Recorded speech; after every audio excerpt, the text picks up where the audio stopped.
You're listening to the Bloomberg Sound On podcast. Catch us live weekdays at 1 Eastern on Bloomberg.com, the iHeartRadio app, and the Bloomberg Business app. Or listen on demand wherever you get your podcasts.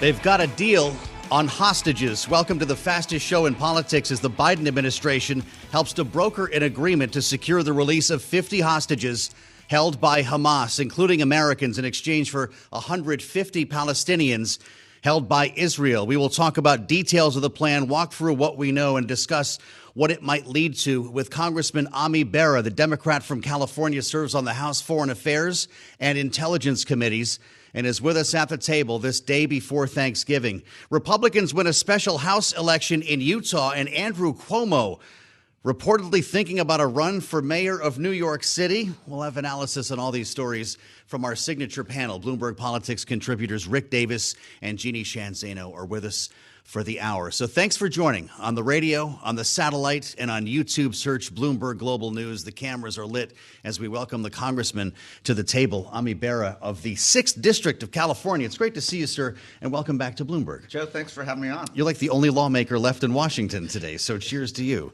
And thanks for being with us for an important conversation. I know that this is an important matter to you based on your perch on the Foreign Affairs and Intelligence Committees, and based on your role as a doctor. I don't know if you prefer to be called doctor or congressman. You can tell me that later. You have a unique view as to what's coming here, because it reminds us that not only do we have a breakthrough, but there are also 200 hostages still in Gaza. No, absolutely. And being on the Intelligence Committee, we've been getting briefed on a pretty daily basis about the situation October 7th, but post-October 7th, and then the negotiations with the hostages. President Biden, his national security team, his foreign policy team have been very much involved in this. And you heard Prime Minister Netanyahu talk about calling the president to help get a better deal. And the focus really has been on the safe return of the hostages. So I think this was a breakthrough yesterday. And what do you make of this 3-1?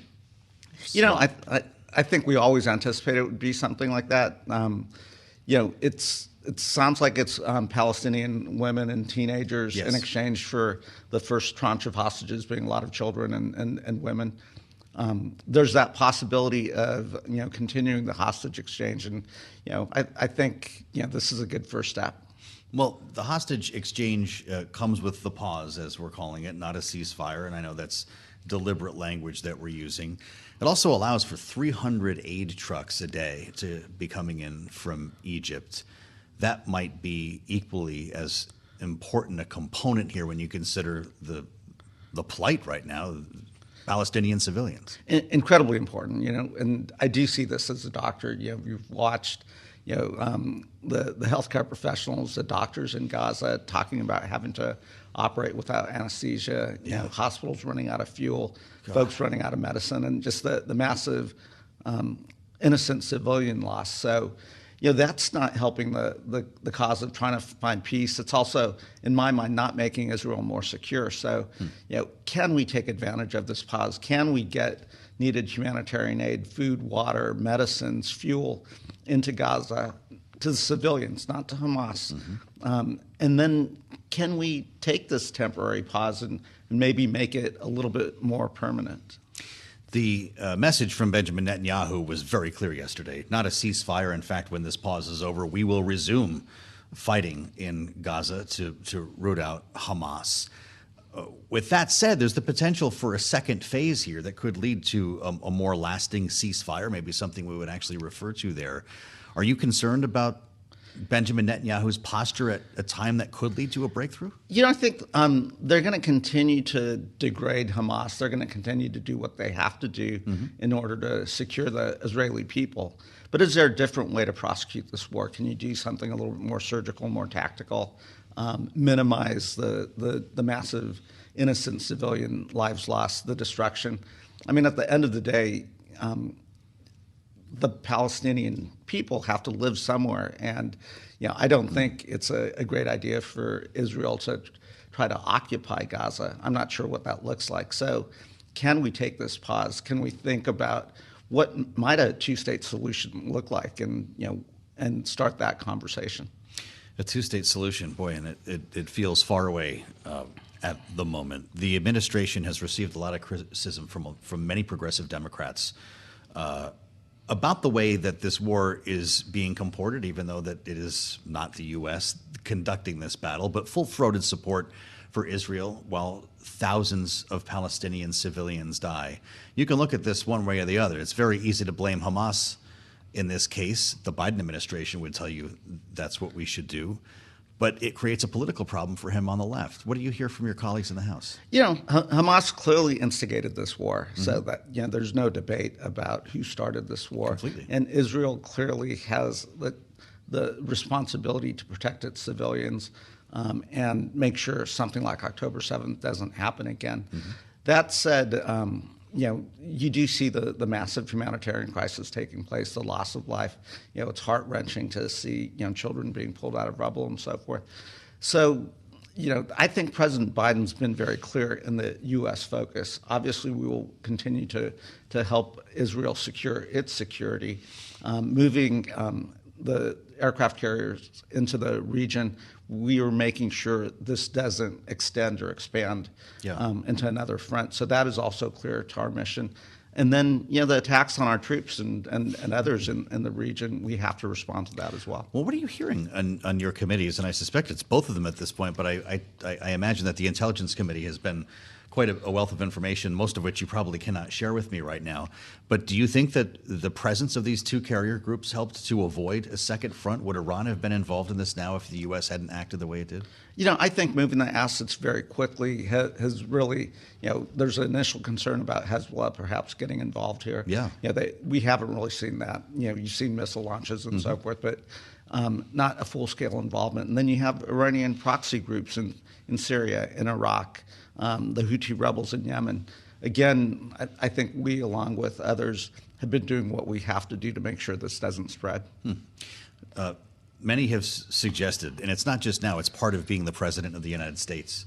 There are things the president knows that we will never imagine. And people question the president's demeanor when he walks into a room. Why does he look tired today? Why does he seem angry with reporters? What kind of information is he hearing when he's briefed in the morning or when he interacts with intelligence officials right now? Being president of the United States probably is the hardest job in the world. And think about it. There's two real hot conflicts going on in this world. You've got the illegal invasion by Russia of Ukraine. And, I met with some Ukrainian civilians and healthcare professionals earlier this week, and they just talk about the atrocities that they're coming across and what's happening, and they're about to enter another winter, so that's got to weigh on the president. And now crisis in the Middle East, and trying to get the hostages back to diplomacy, all at the same time where last week he was meeting with Xi Jinping, trying to find a path forward to avoid conflict in Asia. So incredibly challenging job. I think the president's been doing a great job. This is why they say it's not for the faint of heart, or not necessarily for an old man. Do you worry about his ability to do that for another 4 years? I think he's been a great president, and you don't hear people criticizing the job. I equate age with experience, and he's the most experienced president that we've had. And I think the voters should look at his record of achievement. And if you look at that record of achievement, we've got the strongest economy in the world. Unemployment is way down. Wages are rising. And then with these conflicts around the world, and as someone on intelligence and foreign policy, I think he's doing a great job keeping a world together right now. We're spending time with Congressman Ami Bera of California. The attention is going to shift from that end of Pennsylvania Avenue back to Congress when you return next week, or when your colleagues do. You, for the record, are still here at it. You could start negotiating a budget right now. But with that said, it may not come easily. The conversation around Israeli funding, your new speaker decided to strip that away from Ukraine, Taiwan, and the border to bring that to a vote with, I realize, what you saw as a poison pill with defunding the IRS to a point here. It's going to have to take some shape, though. And I wonder if you have that vision in your head. I mean, I think we would like to do both Ukraine and Israel supplemental together. I think you're starting to hear some of my Republican colleagues say, "Hey, what you're asking for with regards to Taiwan or the Indo-Pacific's not enough." My friend Mike Gallagher certainly is asking for more, so that could be part of this. And then I do think it's fair for us to do something on the southern border. I mean, we've got a real challenge there. I do think Republicans may want something different than what we're looking at, but let's negotiate around how we secure our southern border and perhaps put all that together in a security supplemental. Based on what you've seen by this Republican majority, is it possible to get that done at the same time as figure out how to avoid a government shutdown in January? I mean, as we've seen time and time again, the only way to do that is through a bipartisan deal. They need you. Well, they need me and folks like me that are willing to negotiate, compromise, and find a middle ground. And that's not going to be the extremes on the far right or the extremes on the far left. It'll be a center-right, center-left coalition. Are you optimistic that exists based on what you've seen? The speaker was at Mar-a-Lago last weekend, I understand. Yeah, maybe he doesn't want to be working with you. Speaker Johnson did the right thing by doing a relatively clean CR. That he got a victory in this two-step process again, and I think we were satisfied with it. So. At the end of the day, it is going to take bipartisanship, and I think he realizes that. I think former Speaker Kevin McCarthy realized that, and it always came down to Democrats and Republicans working together. Do you talk to Kevin McCarthy? He's your colleague from the California delegation. You see him on the cafeteria line now. I mean, what's his life like as a former Speaker? I don't want to speculate on what Kevin McCarthy's thinking. Hopefully, there's no elbow checks in the back or anything like that. Sounds like you haven't gone out for drinks lately. People should know that you were instrumental, and I know this is very important to you, in helping to settle Afghan refugees. We have a situation now where Israel's neighbors are not opening their doors to Palestinians that have been urged to evacuate, for instance. What's the answer to this? I think we're going to continue to put pressure on Egypt. Obviously, they've got a shared border with Gaza and the Rafah crossing. I think we will continue to talk to the other Arab nations and others. They have to be part of the solution. And again, if you can get a prolonged pause and potentially a ceasefire, any two-state solution, any security guarantees are going to involve the other countries in the region. Yeah, well, you start wondering as well, would the U.S. play a role in housing refugees, or is that just too far away to be practical? No, I think we've always taken refugees in Sacramento County, which is my home district, has always been a place where, going back to the Vietnam War, a lot of Southeast Asian refugees in the Sacramento region, to what we went through a couple years ago with the Afghan refugees. We've got one of the largest populations. And I would say that the refugees really add to the diversity and what makes Sacramento great. And again, we're a country where we should take our fair share, but obviously work with everyone else. People are going to sit down at the Thanksgiving table tomorrow, and we know that politics will probably be talked about in a few households. There was a poll that I've referred to repeatedly from Quinnipiac this week. 6 out of 10 voters are hoping that politics will not be in the conversation at the dinner table. But it's hard to avoid when issues like inflation are driving politics, the things that we deal with every day, the prices that we pay. And I suspect that's going to be part of what comes up tomorrow. What do you want people to know that they might not be aware of when they say, hey, this costs a lot more than it did in 2019, or hey, this president's too old to get out of bed in the morning? What would Ami Bera tell them if he was at the other side of the table? I'd say when we give our blessings before we carve into that turkey, let's look at the complexity of the world. Let's hope for a better, kinder country and world. And there's much more that binds us together than separates us. And the divisions that sometimes you see in Congress or the divisions you see across the dinner table, if we could actually find some civility, find the ability to look at the world from someone else's eyes. And that's what I'm trying to do. Again, when I think about the tragedy in Gaza, I can see it, when I talk to my Palestinian American constituents, the pain and anguish in their voices. It's the same thing when I was talking to families of hostage victims that are praying for their relatives' safe return from when they were taken by Hamas. They have that same pain and anguish. So if we could learn to see the world from someone else's eyes, we might find a path forward. That's a wonderful answer, and I appreciate your coming to see us today. Happy Thanksgiving to you and your family, even if you have to spend it here in the nation's capital.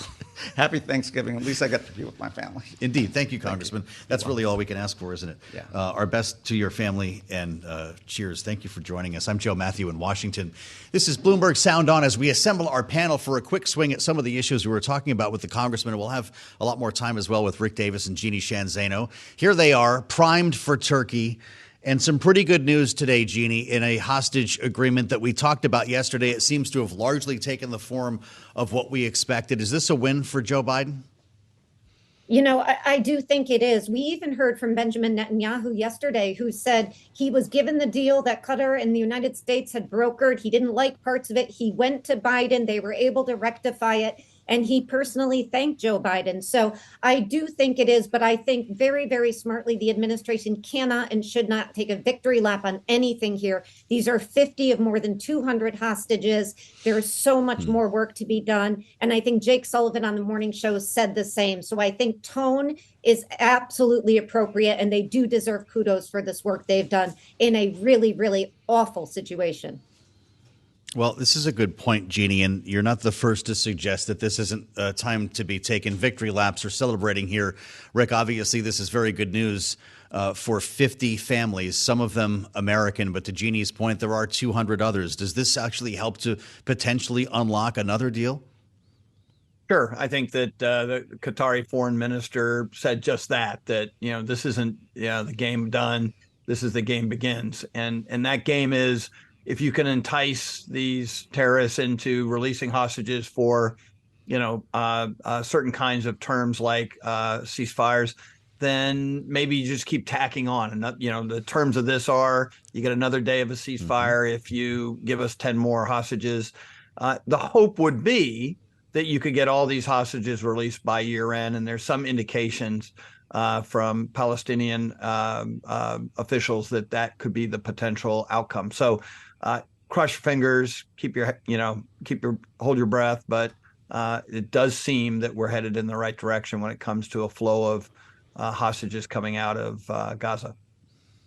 Yeah, Rick makes a great point. Israel says it will extend the pause for every additional 10 hostages. So this could take on a lot of different forms here in the coming days. And we're going to have a deeper dive with Rick and Jeanne on this important development here on the day before Thanksgiving. I'm Joe Mathieu in Washington. We're glad you joined us on Sound On. This is Bloomberg. You're listening to the Bloomberg Sound On podcast. Catch the program live weekdays at 1 Eastern on Bloomberg Radio, the TuneIn app, Bloomberg.com, and the Bloomberg Business app. You can also listen live on Amazon Alexa from our flagship New York station. Just say, Alexa, play Bloomberg 1130. Israel is calling it a pause. Hamas calls it a truce. Whatever you want to call it, the White House wants you to know that President Biden was deeply involved. Jake Sullivan, speaking about the hostage deal, the hostage release deal, announced today, speaking on ABC's Good Morning America, about the role that the President of the United States played in achieving their freedom. The key, honestly, was bearing down on both sides, working the United States closely with Qatar and with the government of Egypt to get both sides to essentially get specific.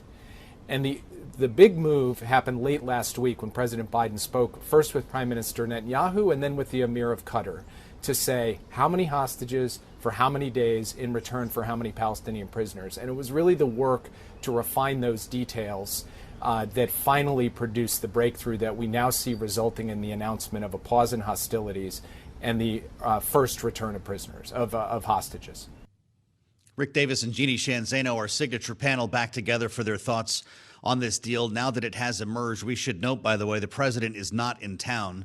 He is on Nantucket celebrating Thanksgiving with the family, and this deal came together late yesterday. We were waiting for it. I'm sure he thought it might emerge before he left the city, but no big announcement here, no Rose Garden announcement coming from the White House, despite the fact that the administration was clearly deeply involved in this. Jeanne, you made the point before, it's not time to be celebrating or taking victory laps with 200 more hostages in Gaza. But this administration clearly wants people to know that Joe Biden was on the phone helping to make this happen. Yeah, they do. And with good reason. I think it's another case of Joe Biden, being very good and delivering. Again, we have to be cautious here because they haven't been delivered yet, but delivering on a promise to try to strike a deal. But it's not something that's visible to most Americans. And so, to hear Jake Sullivan today out in the morning shows, you just played that clip, he's absolutely right to make the case. This is, I think, the scope and the scale of what, if this comes through, they have achieved, if they get these 50 children and women out, is quite remarkable. We've never seen anything like it. And, it's just chilling when you think about the specifics here. Israel has released some information that are being given to Israeli soldiers who are going to be potentially greeting the children when they come out, sort of a script of what to do and what not to do. It is utterly, utterly frightening to read and to think about what these people have gone through. And the fact that we may see 3 Americans come out, and we don't know yet, but that then there are about 200 remaining. The scope and the scale is astonishing. And, President Biden deserves kudos if this worked. But again, there's a lot more work to be done. And watch for a divide between the U.S. and Israel continuing to be exacerbated, because all 3 of the statements we saw from the White House ended focusing on the release of hostages versus Israel and Netanyahu. They are going back to their primary goal of destroying Hamas. Many people feel those 2 goals are in conflict, and the resolution to those is really difficult to parse your way out of. Yeah, well, that's one way of looking at it, Rick. Some folks think that they're not in conflict and, in fact, are reliant upon each other. How do you look at it? Yeah, look, I mean, presidencies for as long back as we can remember have suffered under expectations and disappointments in the Middle East, whether it's all-out war like what we have now or failed peace initiatives. It's actually part of the methodology you see the Biden White House using. Try to take some credit, but don't expect to get out too far, because your heart's going to get broken at some point along the way here. And, you just got to protect the presidency from looking like it's taking credit from something that actually turns into another bad thing. So there's so much that can go wrong, not just with this initial release of hostages, but with ultimately the war that is going on now, and how long it'll last, and what it'll look like 5 years from now. And so the good news for the Biden White House is that it's not likely to be a major issue in the general election. I mean, they'd like to get out from underneath some of the negatives that have happened, some of the protest movements in the United States. And so you see, very careful orchestrations, which is why, by the way, you wouldn't see a Rose Garden or a presidential speech, because the last thing that they want to do is put him too far out in front of something that could wind up being a disaster. So the foreign policy, brief and national politics, though, is pretty minimal. He doesn't have to prove to anybody that he can be commander in chief. He's been it.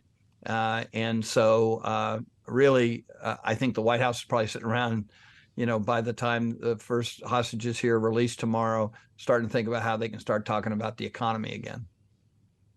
Interesting. I thought maybe we'd see a statement or something from Joe Biden on Nantucket, Jeannie. You pull out the pipe and drape. They can always go live from there. Maybe a message to Americans on Thanksgiving Eve that they're making progress in the Middle East. Does that not happen? I think we may. I think they are very worried, and rightly so, about getting ahead of their skis. So I think they may wait until we see an actual release, which would make sense. But, on the point that you and Rick were just talking about, other things to watch for, we are hearing about a real connection continuing between Iran and Russia. Russia potentially giving Hezbollah air defense missiles, Iran giving Russia some type of munitions, some type of missiles to use over Ukraine. Those are the kinds of things that can really blow up, to use a horrible expression, in the administration's face, as we face a real challenge containing this in the Middle East. And so it's really important to watch out for that. We even heard Xi Jinping talking about this at BRICS yesterday. So, in their virtual meeting, and calling for a 2-state solution, and Putin responding. So much international pressure and so much international foreign policy issues riding on this, it can really blow up in a number of different ways that the administration can't foresee. So they got to be very careful about what they say publicly. Yeah, for sure. I asked Congressman Bera about the funding for Israel, not to mention Ukraine and the others that are in the supplemental budget request from the White House, Rick. And it does look like Republicans have at least a little bit more assurity in their majority. Celeste Malloy won this special election in Utah to fill the seat of former Congressman Chris Stewart. So it stays Republican. And knowing that George Santos may be losing his seat imminently, does this help Speaker Johnson plan around the looming budget debate, or is it just a wash the way you look at it? No, I think obviously every little bit is important here in a very closely divided Congress. And he's been without one extra vote. So, the margins have been super slim, just 3 people would make a difference in getting something passed or having it fail. So one vote matters. And you can't guarantee that Santos will be expelled. I mean, it really sounds like there's an attitude right now that they really don't care anymore to lose that vote. And he's been such an egregious abuser of the law that he needs to go. But I'm not going to hold my breath on that. I mean, Congress has not really distinguished itself this year as being, a object of profile and courage. So, look, it's pretty clear, though. I mean, let's just be clear. Nothing's going to pass this Congress without a bipartisan Democrat and Republican coalition to push legislation through, just like they just did on the CR and they did before on the debt limit. Conservative mavericks, the Freedom Caucus, the MAGA extremists, whatever you want to call them, they're going to hold this place up. They don't care if Washington burns. They don't care if people miss their paychecks. They are trying to create, all kinds of disruption within the federal government. They just as soon not fund the Justice Department, the military, the FBI. So you're in a cycle, and hopefully Speaker Johnson recognizes it, that without bipartisan cooperation, people like the congressman you just interviewed, who are prepared to go to work and get things done with Republicans and Democrats alike, unless you have that, you're not going to get anything done. There you have it from Rick Davis and Jeanne, Zaino, our signature panel. And I hope you know how thankful I am and we are for you, your insights, your friendship and companionship here on Sound On. Cheers to you both and have a great holiday. Kailey's on the way in next. Hour 2 of Sound On starts right now. You're listening to the Bloomberg Sound On podcast. Catch us live weekdays at 1 Eastern on Bloomberg.com, the iHeartRadio app, and the Bloomberg Business app. Or listen on demand wherever you get your podcasts. Welcome to Hour 2 of Bloomberg Sound On. I'm Joe Mathieu in Washington, where there is another. Kailey Leinz is here as well. Nice to see you.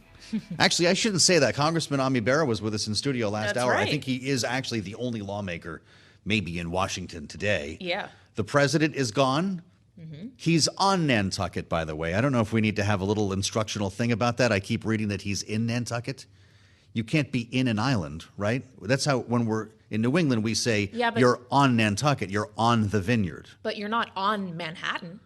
No, and that's New York's own problem, I feel like. But it's an island. You're not in Survivor Island, you're on Survivor Island. Interesting. And we actually do that for things up there other than islands. You see, you're on the Cape. You're not in Cape Cod, you're on Cape Cod. Interesting. It's just been bothering me a little bit. Northeasterner thing. It clearly is. Yeah. I'm sure it's grammatically incorrect, but I'm sticking with it. Okay. The president on Nantucket, he does this every year. It's a Nantucket thing, and I'm not sure if that has anything to do with just getting away from it all. But I'll tell you what, there's nothing happening on Nantucket right now.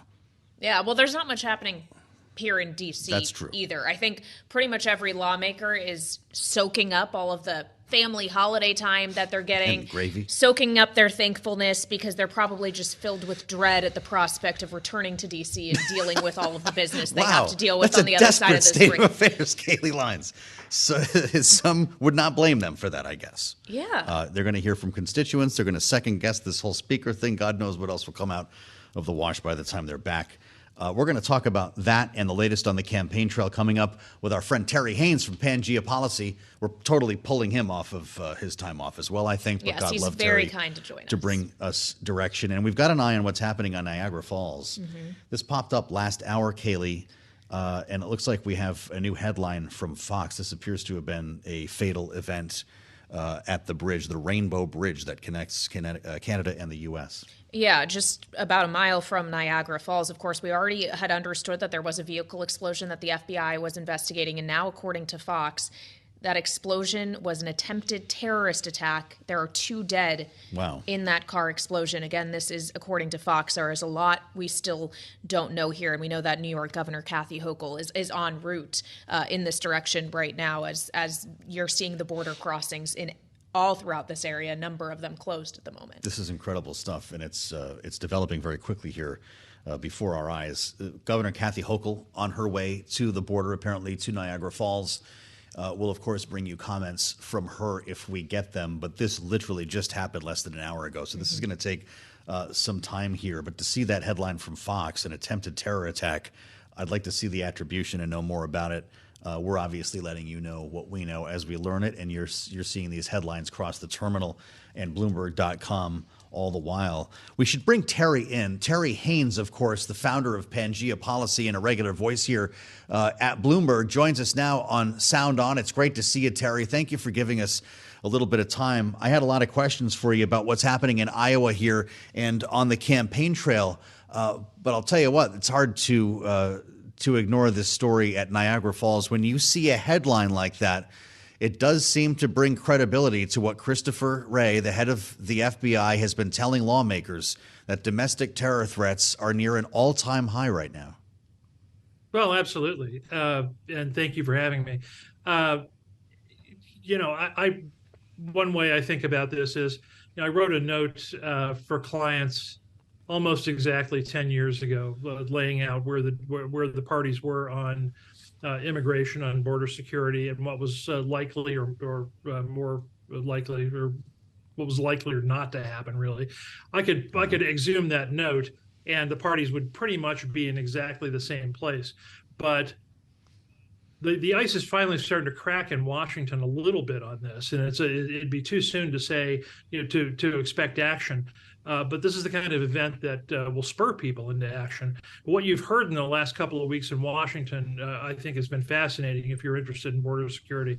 Not only is border security funding policy changes part of the discussion around and an integral part of the discussion around Ukraine aid and Israel aid, but you've got people across the political spectrum that are saying that things actually have to change.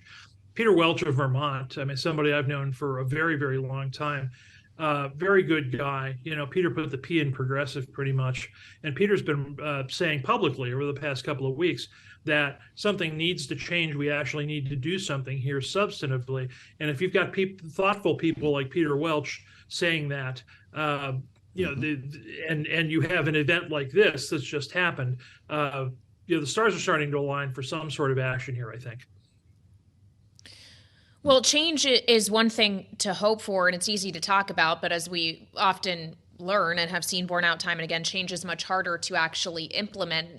Terry, even if something like this happening at the northern border, when a lot of attention has been paid to the southern border, does provide a bit more impetus, it still becomes a matter of trying to get everyone aligned and how long realistically that takes. You mentioned how the border security issue is becoming very tied to the issue of providing funding for other countries' securities, Ukraine and Israel funding especially. Do you think realistically this is something that can be achieved in 2023, or is this a new year issue? I've got it at 75% that something happens on this, the something being Ukraine aid, Israel aid, border security by the end of 2023. That's a little more than a 25%. 25% there is a little more than a trailing risk that something doesn't happen. But the way that this has been set up, and I know it was set up first by the president, and Republicans in Congress have really taken it by the horns. Something on border security substantively as well as on funding has to happen. Otherwise, you're not going to get Israel aid or Ukraine aid. So now we've got a real forcing event here. So once everybody comes back next week, I would look for the next 4 weeks to be chock full of that debate with an eye towards getting something meaningful done. I don't know what your thought is on this, but it's clearly going to bring up a conversation about border security to the north and the south. Terry, Vivek Ramaswamy is in fact calling for the U.S. to build a U.S.-Canada border wall, not unlike the Trump border wall on our southern border. Is that a serious idea or not? That's profoundly unserious. That is I read that as an attempt for Mr. Ramaswamy to reach out to 2016 and 2020 Trump voters and pretty much nothing else. And Ramaswamy's not a dumb guy. He knows that's an infeasible idea.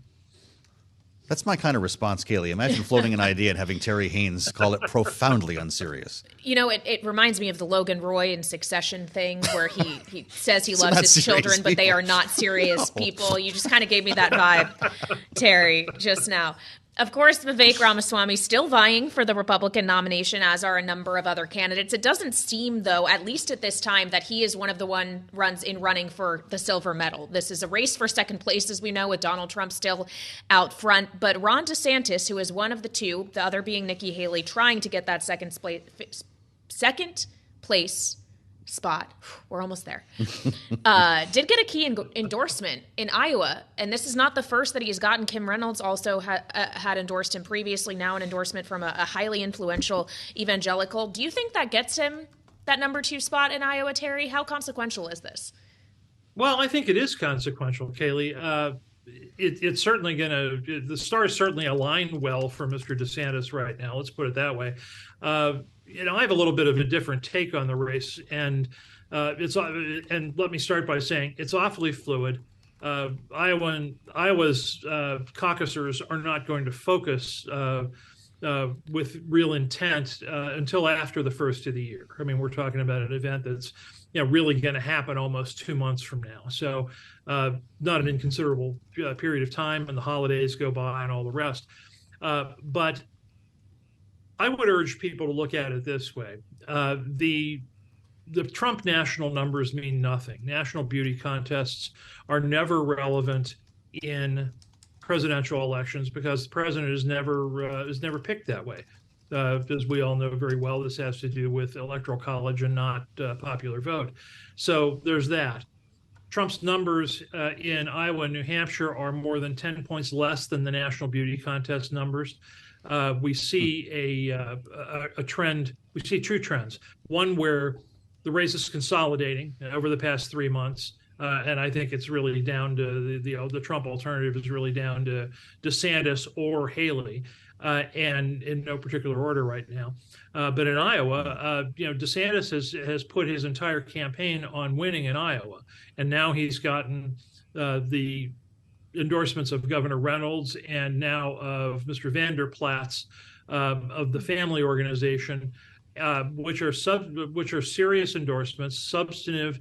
They equate to boots on the ground, as Vander Plaats himself said. I'm paraphrasing, but said last night. I mean, these are the kind of endorsements that equate to people actually working for the nomination. Not just standstill kind of endorsements. So I think DeSantis has got some momentum here.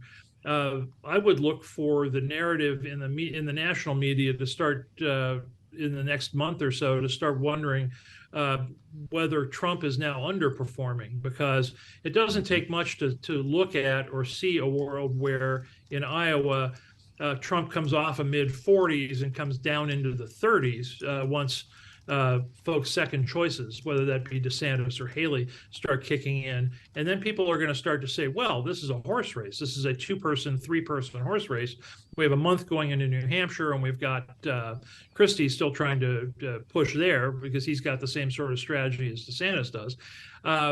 So, I think there's actually a lot of life in this nomination process yet, and we should all watch for that over the next month to month and a quarter, past the first of the year, when things were really going to start either shifting towards the challengers, DeSantis or Haley, or alternatively, they run out of steam, and then it really does start to look like a Trump nomination. Vanderplatz has backed the Iowa Republican winner in the last 3 contested Iowa caucuses. We talked last hour about how that worked for John McCain in 2008. Rick Davis certainly remembers it.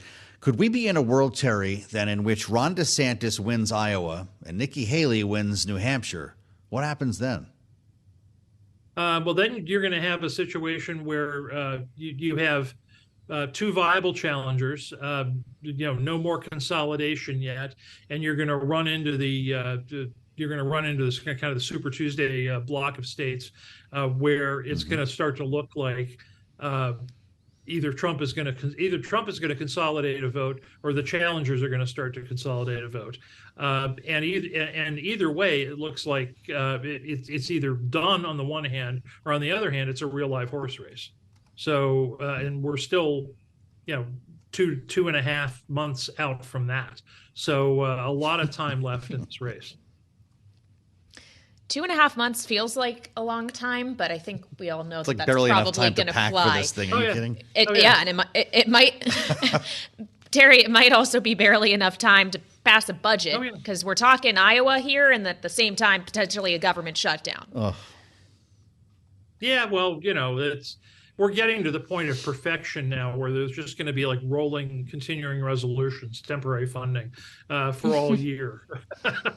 And we're not really that far off from that. Yeah, we're really not that far off from that. But what we're going to have in terms of government funding is a world where in mid-January, the Republican purists in the House are going to have to figure out whether they're going to throw another fit, or if they're of the kind that toppled Speaker McCarthy, to get something of what they want or not. But either way, what listeners should understand and viewers should understand is that this is all very demonstrative, performative on both sides. One side wants to talk about draconian cuts. The other ones wants to talk about the idea that they're starting to make them. That's really 1% out of 30% of the overall spending of the federal government. So that will roll us back to the dark days of fiscal 22. So in reality, we're arguing about almost nothing, but yet it's a very small, but enough to slice shut of the pie. whole thing down. Hey, Terry, thanks for joining. We're very thankful for your contributions and your friendship and your smart analysis. We hope you have a great holiday. Terry Haines at Pangea. This is Bloomberg. You're listening to the Bloomberg Sound On podcast. Catch the program live weekdays at 1 Eastern on Bloomberg Radio, the TuneIn app, Bloomberg.com, and the Bloomberg Business app. You can also listen live on Amazon Alexa from our flagship New York station. Just say, Alexa, play Bloomberg 1130. One of the other stories we're following brings us overseas and, of course, to the price of oil here. We were gearing up for big OPEC meeting this weekend. Now it has been rescheduled. It has been postponed to November 30th, and this raised a lot of questions and, frankly, a lot of fear in the market right now, because this is a cartel. They have to make joint decisions on what their production is going to be like. That directly affects the oil price, and the delay of the meeting suggests that they're having a little bit of difficulty deciding what that production should look like. And if they can't keep an agreement together, we've seen this happen in years past where it has dramatic implications for oil markets. So we wanted to get a little bit more insight into this. Joining us now is Ellen Wald. She is a senior fellow at the Atlantic Council, also the author of Saudi Inc. Ellen, thank you so much for joining us. Of course, Saudi Arabia plays a really critical role in this. They have been shouldering a lot of the burden of production cuts to this point. And I just wonder if this signals to you that the Saudis are less willing to go it alone now, that they want everybody to be moving together and not everybody is willing. Exactly. And the Saudis have definitely, and at times this is not the only time that they have extended their goodwill and made extra production cuts outside of what they're technically obligated to do under the OPEC and OPEC plus agreements. And so, but these are not indefinite. The Saudis are not going to keep 1 million barrels a day off of the market forever, and they're certainly not going to do it if other members aren't fulfilling or living up to their parts of the deal. And the way that OPEC plus production agreements are structured essentially that every country has a baseline production, and then whether they are decreasing or increasing production comes at a proportion of that. So every country involved is going to cut, say, 5% from their baseline, or they're going to increase by 3% from their baseline. And that's how they maintain this kind of fairness. And so what we're seeing, or what we think the issues are right now, is that the baselines have changed. Some countries are not able to actually produce as much as they were, in 2016 when these baselines were created, and other countries have invested and expanded their production capacity, and so they had higher baselines. And back in June, a whole bunch of African countries were told that their baselines were going to decrease unless they could prove that they could actually produce more by November. And now it's November, and a lot of these countries are very upset because if their baseline decreases, it means that they're going to have to cut production because they're supposed to cut a certain percentage of the baseline. And this is very distressing to them. And so I think this is one of the main reasons why the meeting is delayed. So, Ellen, could we be in a world then in which some of these disagreements lead some members to consider leaving OPEC? That's entirely possible. And I think that is probably preferable, at least for the kind of core membership.